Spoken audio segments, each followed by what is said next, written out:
2, 1. Ikating dekan.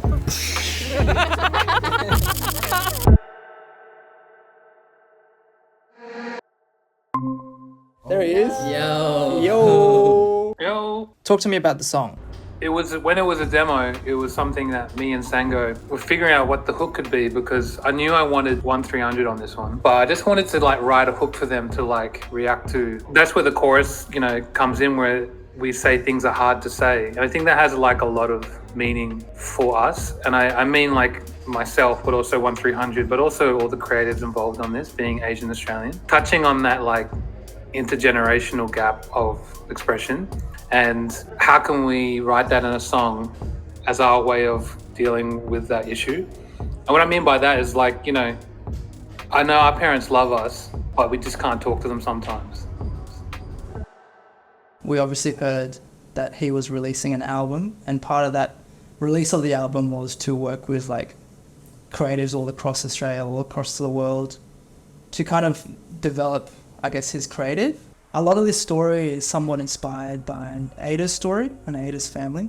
Essentially, this is a story about her grandfather and her grandfather's love of photography. He was like an IT kind of professional in his day-to-day, but the fact that he like really loved photography on the side and would always go out to rural areas to kind of take these like beautiful landscape shots, like that is essentially where this story kind of started. It's hard to say the song itself, but also what we're capturing isn't just about like us young Australian POC creatives trying to express our creative outlet. In some ways we were trying to, like in homage, to share like our parents who might also have creative endeavours but aren't able to pursue that for whatever reason. Barrow playing a representation of my grandfather, who is a photographer, and trying to share that with his daughter. I think that was kind of a special message that we were trying to share. So what you might or might not notice in the start of this film is that the two talents, so the dad and the daughter, are on separate planes. So one's always in the foreground and one's always in the background. They're never level, I guess. But as you kind of progress through the story, you'll see that they slowly start going into the same plane. We're just going to get a telephoto shot of the two talents walking through the field. We're using autofocus continuous on this one with the 70 to 200 mil. The autofocus is so good, it's really quick. And then you can just track and then they'll just stay in focus. And a lot of the handheld stuff on the field as well.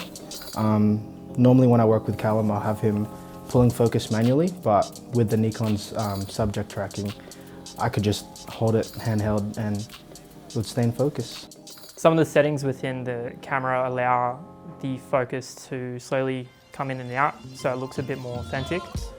It looks pretty much like you have a focus pull on hand. You can play with the speed. You can alter it from a fast rack focus to a slow rack focus, depending on what the shot needs, and that's a good feature.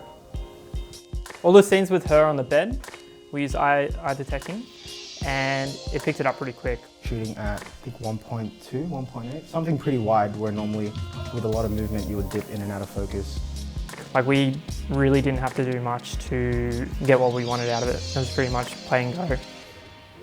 So because I guess the camera is a lot more compact and portable, we've been able to rig the cart in a lot quicker of a setup time, which has also meant that we can like fit a lot more shots into the day, which I think has been awesome. So usually like rigging a car and doing all these shots would take a full day in itself, but the fact that we can do that so quickly has meant that we can do more camera rigging shots. Because we're out in the wilderness and in landscape, like carrying like a bulky camera around in those kind of instances would have been quite difficult, but obviously being so lightweight, it meant that we could be a bit more like mobile and agile with, I guess, what we're shooting. So yeah, it really allowed us to kind of push the boundaries in terms of the locations, the types of shots that we got, allowed us to be a bit more experimental. So the red recording screen was actually super helpful. Shooting on other cameras, there's been times where we've done a pretty good take, and then I go to cut and I realize I hit record, meaning I didn't record on that take. So it was good to have that, and it was good to be able to display it on the monitor as well. So not just on the LCD screen, it mirrors the image to the monitor, and it's just a nice indicator to know that you're actually rolling. Yeah, I think for that last car rig shot that we did, it was at like, I think we started at like 6 o'clock, 6 p.m. and normally there's no available light. You need like an AC to hold a torch just to be able to navigate through the controls, but because of the illuminated buttons, we could just easily flick through the controls, change the settings, and it was just easily accessible. I think nowadays, to be honest, like I think Australian content is definitely getting more diverse, and I think being able to be a part of it has been an amazing process. There are so many amazing creatives even here today, so even to be able to collaborate with everyone here, Nikon, Odd Assembly, yourself, Dylan.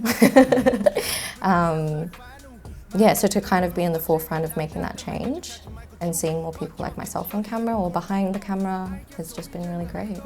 Mainstream media has changed a lot. Like there's no doubt about it. And people like Taku, who was like a big inspiration to us growing up. The fact that in this song in particular, as Ada mentioned, like the whole song is in Korean on a mainstream Australian musician's record. Like we would never picture that. And the fact that people like 1300 are now getting recognized by the Australian public, for one, being played on Triple J, etc., while their whole song is in Korean. Like 10 years ago, I would have never pictured it. So yeah, I mean, it's really important for us to kind of tell these stories of like people of color. I think that's first and foremost like what we want to do, and obviously represent it well, and I hope that we have.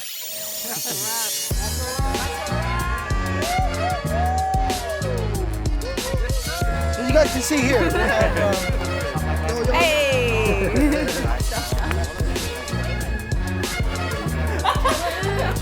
Thank you for today. That's a wrap, day one, that's a wrap!